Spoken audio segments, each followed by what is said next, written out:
dhufe.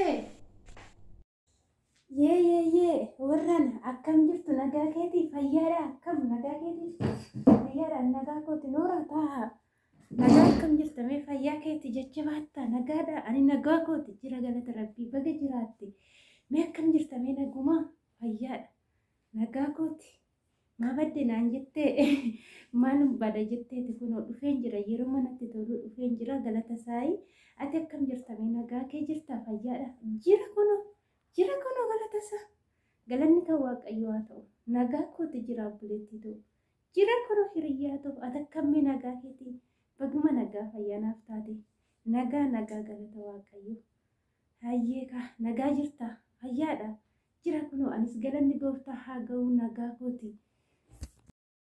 Waaw nagaa ta'uu keetti baay'een gammadee jira baay'ee nama gammachiisaa nageenyaan fuula ifaadhaan kan wal argine baay'ee tokkoon itti gammadee jira baga nagaadhaan dhufti sin jedhashi baga nagaan dhufte baga nagaa naa taate.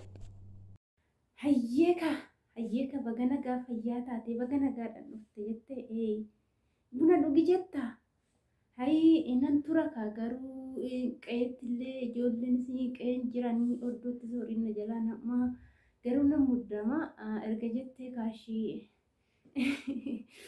jedha nagaa fayyaa haadha sirraa bareedinaan jette galata isaa kun galatni kan waaqayyoo haa ta'u maal guyyaa hunda namatti hin darbu guyyaa tokko namatti toluu danda'a waan ta'eef galatoomii hiriyaa ta'u buleetti ta'u galatoomii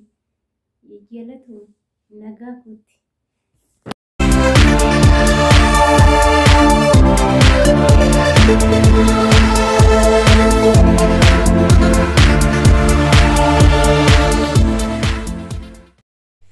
Baay'ee namatti tolta akkuma sila duratti jette yeroo hunda baay'ee namatti hin tolu dhugaa keetii namatti hin tolu yeroo namatti tolu jira yeroo namatti mijanne jira haalli jireenyaa guyyaa tokko gadi guyyaa tokko ali guyyaa tokko si gammachiisa guyyaa tokko immoo si gammachiisu egaa waan hundumaa ka dabarsuudha beektaa danda'anii jireenya danda'anii yoo mo'atan malee jireenyi nama mo'atte hin taatu siin jedha muddaminiitoo har'a takkitti homaa hin ta'anii horiin illee yaa ta'anii buna dhugdee deemta homaa tokko rakkin hin jiru siin gaggeessa suuta jedhee yaada waliif qoonne wal gaggeessina waliin mari'achuun walii galanii jirbiin wal gargaartee arga feeti akkuma jedhasanii nuti wal gargaarree wal jajjabeessinee waliin wal gorsinee yaada yoo walirraa fudhanne guddaadha obboleettii tiyyaa akkuma dhufteen hin bahinitoo taa'e turii buna dhugdee deemtas hin jedhashi akkasi.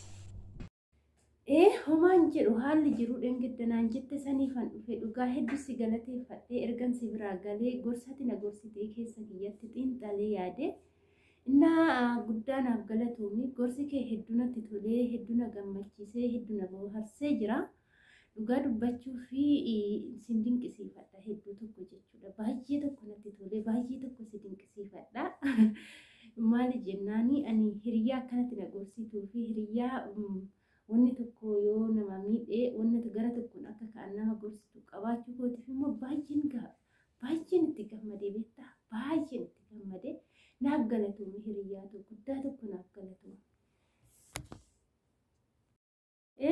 Ani beektaa gizee san jechuudha laadiyaa obboleetti toosittan himaa wanni inni naan hin jenne hin jiru manaan qabaa makiinaan qabaa faa jedhee jechuudha firiiziin inni mareeto suuraa kaasee naa ergu.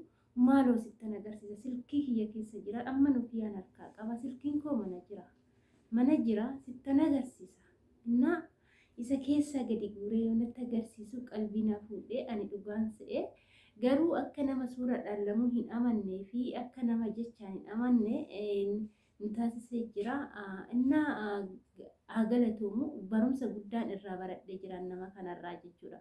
Barumsa ganan jedhamin irraa baradhee garuu jireenya kanaa keessa seenuu kootiifis ilmi namaa kamuu hin qoramuun bareedaadha ani immoo gara fuuldura kootiitti akka ni jabaadhu na goosise jechuudha. Na yeroo ani si bira dhufu san immoo baay'ee tokko abdii kiyya kutadhee Bakka jireenya kiyyaa haga lubbuu koo dabarsuuf ta'ee tanan jiraayyuudha.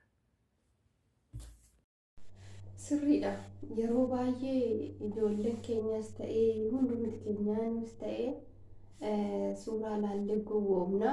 Waa hunda nama osoo hin guddatiin gowwoomna. Egaa wanni darbee jira. Kan dhufuudhaaf immoo sirriitti of qopheessuun baay'ee barbaachisaadha siin jedha. Baay'eetti nama barbaachisa.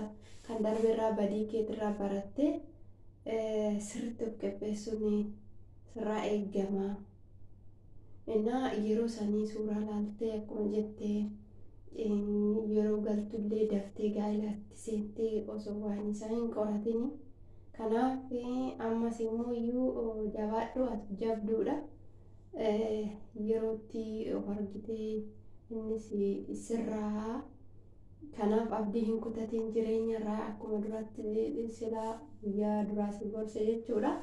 Haaluma saniin ammallee jabaadhu jabduu ta'ee akkanumatti itti fufi hamileen akkas hin cabneesiin jechuun barbaada obboleettii xiyyaa. Akkanumatti fuula ifaadhaan yeroo hundaa akka wal arginee wajjin taphannee yeroo hunda yeroo gaarii yeroo barumsa qabu yeroo gorsa qabu akka wajjin dabarsinu abdiin qabaa siin jedha ishee akkas.